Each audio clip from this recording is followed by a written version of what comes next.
I don't know what I would call this, a pro tip, you guys.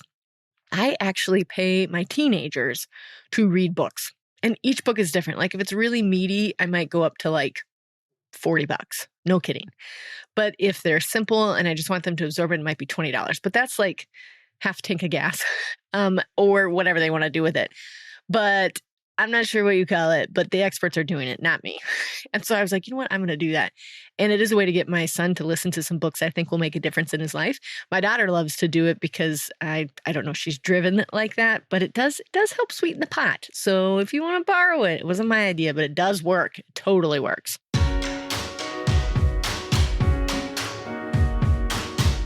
Hello, and welcome to the Encourager Podcast, where we have encouraging conversations to help you joyfully harmonize your home and work life. I'm your host, Rebecca Scott. I'm a wife, mother, designer, coach, and author. I'm here to help encourage and empower you to confidently make decisions that work for you and your stage of life, whatever that might be. Are you ready to take your life to the next, more organized level? Are you tired of feeling overwhelmed and overstressed over all the roles you have? The Encourager Academy can help you take back the joy in these roles and help you harmonize both home and work life. The Encourager Academy online courses and coaching programs are designed to help you overcome your biggest obstacles in getting it all done by helping you navigate 5 systems: me, food, family, work, and home. Whether you're looking to improve your food system, grow your career, or strengthen your relationships with your family, we have the tools and resources you need to succeed within our academy. I will guide you through each system with guided worksheets, lifetime access to rewatch the videos, and the encouragement you need to fulfill your roles. And with our flexible online platform, you can learn at your own pace on your own schedule.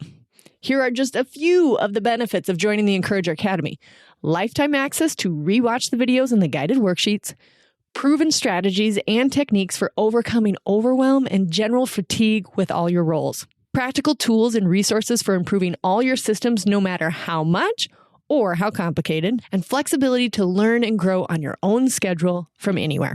So why wait? Join the Encourager Academy today and start harmonizing both work and home life. Use the code WeGotThis to get $50 off. Visit our website at theencourageracademy.com to learn more and enroll. Hello, Encouragers. On this week's podcast, I want to talk to you about my favorite books as of lately that I've been reading over the last year. So it's going to be kind of a book review, but they all pertain to like what I'm currently trying to work through in both my personal and my professional life. And I love to share them with you so that you can go ahead and gain the insights that I have gained through these books. And I always give this little disclaimer is that most of the books that I absorb are via Audible. And so I listen to them while I'm running or while I'm sewing or while I'm on the gravel road yet again to take a kid to yet another practice. So the majority of the books that I'm talking about, I listened to. However, I usually also buy the hard copy because a lot of the books that I listen to are not for enjoyment, but for rather self-development. And so they have resources in them, like say study guides or something like that. And I got to look at my list here. 3 of the books on my list here from my book review podcast, I did buy the hard copy as well. And a lot of these I have shared with already friends and family because I've loved them, including my own family. A little, I don't know what I would call this, a pro tip, you guys. I actually pay my teenagers to read books, and each book is different. Like if it's really meaty, I might go up to like $40. No kidding. But if they're simple and I just want them to absorb it, it might be $20. But that's like half tank of gas, or whatever they want to do with it. But I'm not sure what you call it, but the experts are doing it, not me. And so I was like, you know what? I'm going to do that. And it is a way to get my son to listen to some books I think will make a difference in his life. My daughter loves to do it because I don't know, she's driven like that, but it does help sweeten the pot. So if you want to borrow it, it wasn't my idea, but it does work. It totally works. So on today's book review podcast, I have about 5 of them, and they are in no particular order, just ones that I've absorbed over the last year that I think will be really good for you to think about and implement into your own listening or your own book stand that you want to put on there this year. The first one I've actually already had her on the podcast. It's Always Becoming by Tamara Andres. And if you listen to that podcast, you know a little bit about it. But the top 3 takeaways from that book is that it's permission to honor the journey. So the title of the book, Always Becoming, at first felt a little bit weighty to me, but then after reading it, it was like, no, it's just permission to enjoy the journey and to honor it. Like even the bad things and the good things, just to honor the journey that you're on, because it's where God is showing up and where you can see him repeatedly save you. Okay, so I loved that permission. My second takeaway is that you have to really be ready to obliterate shame. Like she lays it all out there in the book. And I love this idea that she's like, yep, you have to live through the shame, but then tell it. And that's probably the part where I'm like, ooh, I don't know if I want to do that. And she gives some really practical ways of how she herself has just gotten rid of the shame so that she can be more free. And that was really interesting to walk through, is how could you be more free if you got rid of the shame? And then my third takeaway from the book is to reclaim your body image. And we are so marked from such a young age with our body image, whether it's a positive body image or a negative body image. And that word is just thrown around so many times.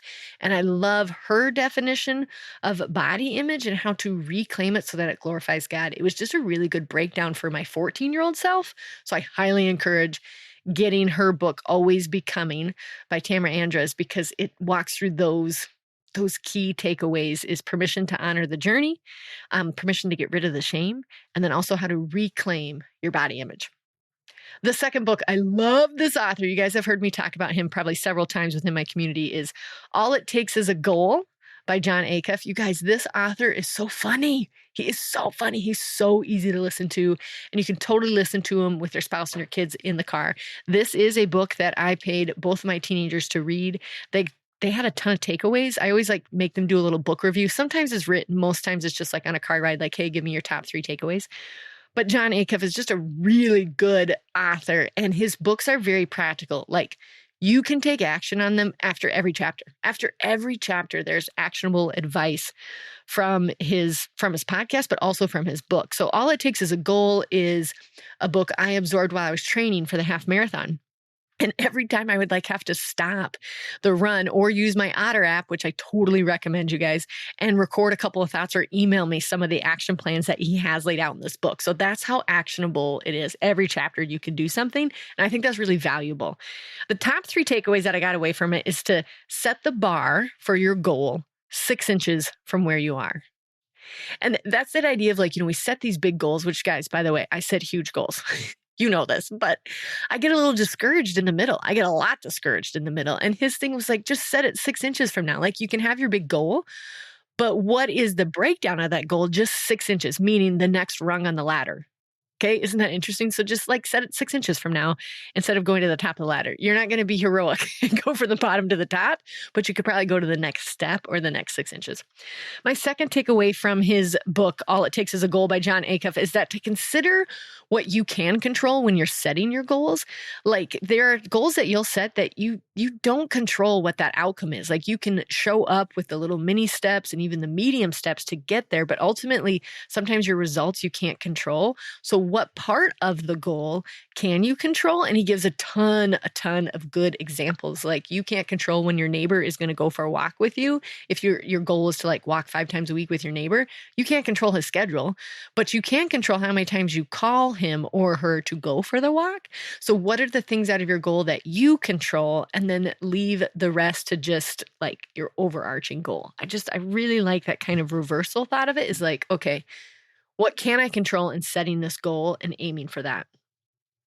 And my third takeaway is the potential zone is key. And this one, I didn't think of it at the time as so profound until I started practicing it. And if you can live in your potential zone from here on out, because usually we live in the beginning zone. I'm sure that's not what he calls it, but you just live in the beginning of your goal and you're all motivated and you discipline and then you peter out, right?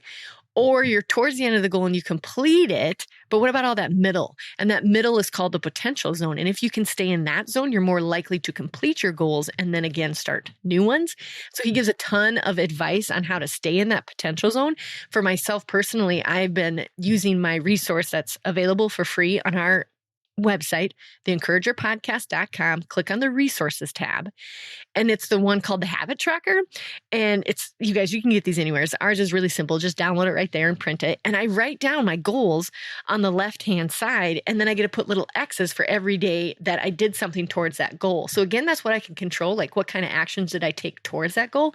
It doesn't mean I'm crossing that goal off, but I'm living in the potential zone because each day I'm revisiting what were those goals. And they could be anywhere from like 3 mason jars of water a day. That's one of mine on there, to becoming closer to Nick. So I think through my day, like, did I do anything that would make me closer to my husband? All kinds of things, both from professional life and a personal life, are on my habit tracker. And that's because of my takeaway from John's book, Living in the Potential Zone. The third book on my book review list is The One Truth by Jon Gordon. This one also I absorbed when I was training and working out. It kind of ended up in the middle of traveling to a bunch of games during football season. So this was the Audible version, but I did buy the physical version of this as well. Jon Gordon is a very well-known author, very well-known. He did, I think I don't know if it's his first book or it's his book that first took off, is The Energy Bus. That's a great, great book. So this one is called The One Truth. And I kind of figured as much, but as he started writing, he tells basically his testimony story that he didn't think he had to involve faith, but as he became more and more and more of a leader, he started realizing that the one truth is Jesus. And he has a really unique way of telling it in the book. And so my top 3 takeaways from the book was that your mindset matters the most. And this is huge. And I think it's important to read the book and gather what his definition of mindset is, because it is definitely a buzzword right now, but he really breaks it down in, I think, a fairly Christian version of your mindset and keeping it on the positive and keeping it on what God can do for you. So I loved that point. Another key takeaway was if you're in a low or a high state of mind, and how to stay in either one of those zones, or what causes you to stay in a low state of mind or what causes you to stay in a high state of mind, and breaking the two of those up and what decisions you can make out of both of those areas, whether you're high or low, was really interesting as well. Like, I had to pause that one quite a few times and rewind it so that I could hear it again, because it makes a lot of sense for me personally on why I've stayed fairly optimistic and positive about things, and sometimes been called the Pollyanna, which I'll take it every time. It's because I function more likely out of a high state of mind. And then he gives really good advice on how to stay like that, because it's easy to get brought down. So I loved that takeaway. And then my third takeaway is he explains how to not escape getting off the roller coaster of life by using your vices.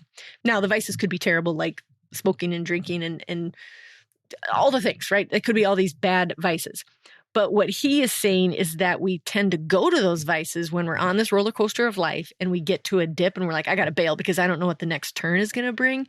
He gives practical advice to not bail from the roller coaster, take the turn without turning to your vices, and then rise above again as the roller coaster goes back up. And we tend to want to just bail on the roller coaster rather than finding out what's around the corner and getting back up to that high state of mind. So it was just a really interesting visual for me of when I'm like, ugh, this is not working, I just want to bail, and learning to stay on, because a lot of the messaging today is bail.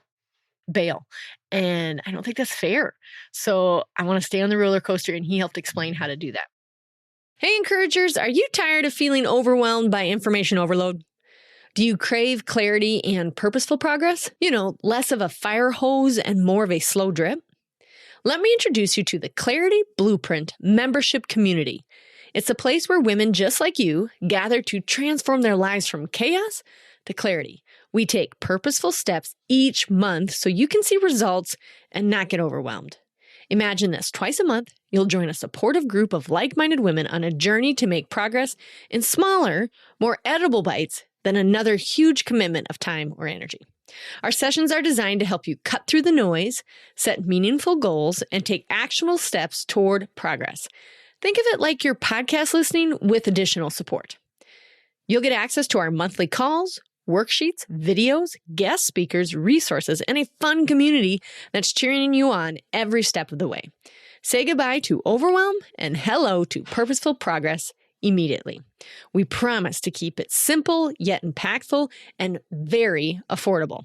Visit theencouragerpodcast.com, click on the tab Clarity Blueprint, and become a member today. You can join at any point, and we can't wait to see who's going to walk along this journey with us. The fourth book on my book review list is Self-Care for People with ADHD. This is the newest one.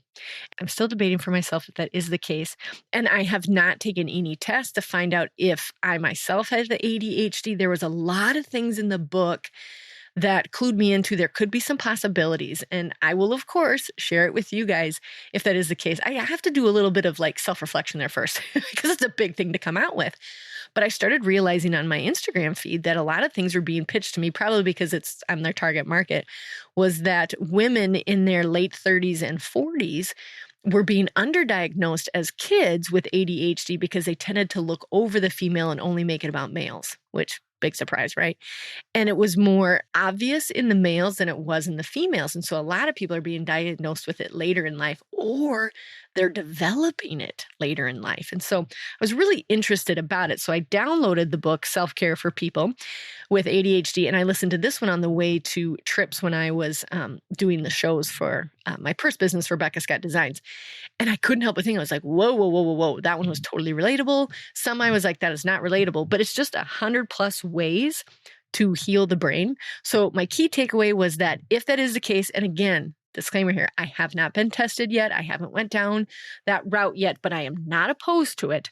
It just gave me 100 different ways to help heal my brain if I was having some of the symptoms of ADHD, feeling overwhelmed and things like that. So I loved that she gave 100+ ways. Plus, you guys, the author, I got ahead of myself, you guys. The name of the book is Self-Care for People with ADHD, and the author's name is Sasha Hamdani. And what's really interesting about this author is that she herself is a doctor and she has been diagnosed with ADHD. So she's got a ton of she's a patient herself, and then she's also a physician for it. So it's just a really interesting way of approaching it and I love following her on Instagram because she'll give scenarios of what it's like to be overwhelmed with feelings or deadlines or even procrastination. So just fantastic author, has a lot of practical takeaways from it. And my key takeaways is that it is being underdiagnosed, or was way underdiagnosed, especially for women. I told you that I loved her 100+ ways to heal the brain. So when you're feeling overwhelming. And my third takeaway is that she goes really, really, really deep into the science about ADHD and also how the brain operates during ADHD. So it's helped me to show compassion towards people in my life that do come out and say no, I've been diagnosed. I for sure have it. It allows me to also show compassion and to relate, because I think there are some tendencies for myself that I'm still digging into, but it just really allowed me to show compassion. And I appreciated that she backed it with science. So it wasn't just another fad. She gave the science of what's going on in the brain if you do have ADHD. And my fifth book in the book review is The Ruthless Elimination of Hurry by John Comer. Since I was little, my parents have told me, Rebecca, life is a journey, not a destination, because I was just a hurried kid. And so, as you know, I've built systems around to make sure I don't kind of stay in that hustle mode. And they have worked to slow me down, but I could always use reminders. And this book is so good. The author goes into so many details of what we are going through right now. I think it's very relevant to right now when we're just at a fever pitch of go, go, go, go, go, go. I mean, 2020 slowed us down a little bit, but then we learned to obsess over other things like our phones and the sheer amount of content that's coming in and all these things. So the book I've listened to on road trips to either games or things, and it's just really helped me to zoom out, take a look within and go, okay, am I still actually in this hurry culture, and what can I do about it? So my 3 top takeaways from The Ruthless Elimination of Hurry is that we need Sabbath. My first one is we need Sabbath. And we treat our Sundays as Sabbath. That might look different for everybody out there. And he gives examples of what Sabbath means for his family and what it could mean for you based on what the Bible asks. But I loved that we all need Sabbath. My second takeaway is that he went into deep detail about how Jesus would sneak away. Like he would go away from his disciples so that he could rest and review and talk with God. And so I love to be reminded that Jesus couldn't like possibly hurry things through. And he also tells really funny stories about how Jesus was late a lot. He was late a lot. He was late a lot to even raise people from the dead, but he wasn't late, in our human American ways. He was late, but the Bible talks he still caused the miracles to happen and everything. So that was a really interesting breakdown of Jesus. And my third takeaway was that he says there are 4 practices of unhurrying. And I love a book that gives you a framework or some takeaways or something actionable immediately. And so that was definitely his little framework here of the 4 practices of unhurrying. And they are silence and solitude, Sabbath, simplicity, and slowing. And he breaks those down into really good points that you can start implementing immediately. And I just found it really good. I mean, I find myself even talking slower when I'm thinking of the book because it's just so relatable. I mean, he's a pastor, he's a husband, he's a dad, he runs multiple roles, he's on multiple boards, and he's still talking about how he reserves time for Sabbath and how he's plugging into his kids and how he was addicted to hurry and has to keep reminding himself how to pull back and reduce the hurry by simplifying things, slowing things, taking a Sabbath, even sitting in silence. It was just really good things for me in this stage of life to remember.